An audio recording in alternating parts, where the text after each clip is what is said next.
One of the few things that's been making headlines within the gaming world as of late is the fact that this year's E3 event has basically been canceled due to the global coronavirus pandemic. And as many people know, E3 2020 was originally scheduled to take place this upcoming June, and we were supposed to see reveals for several new games. Some of the titles that are expected to appear at E3 2020 this upcoming June include a new Batman and a new Harry Potter game.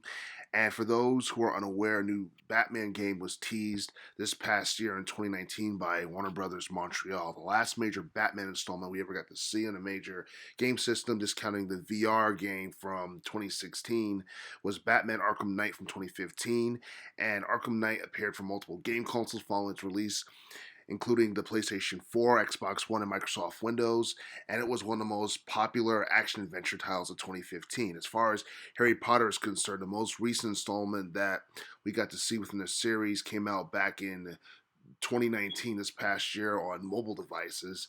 And as it currently stands, we have no idea on what game devices the new Harry Potter game will appear on, but it's speculated that it'll most likely be an RPG type of game.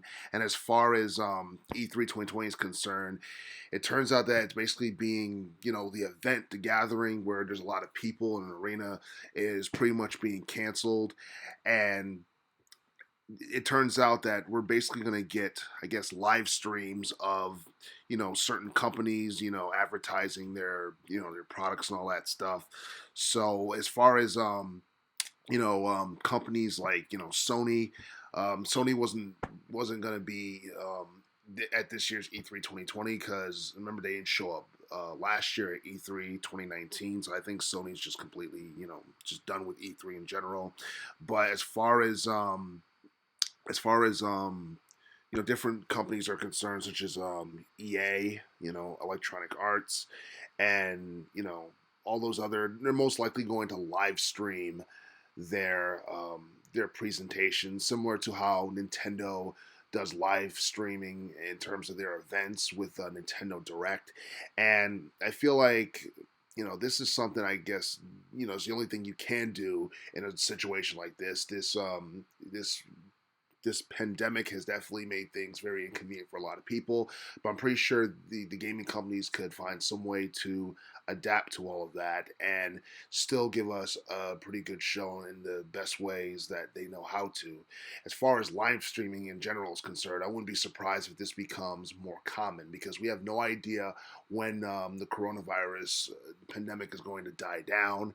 And honestly, just live streaming in general just makes things more convenient, for those who, I guess, want to watch it from home, for the companies that just prefer to show off their games and their products and all that stuff, in the way that makes them feel more comfortable and it's just more convenient for them in general.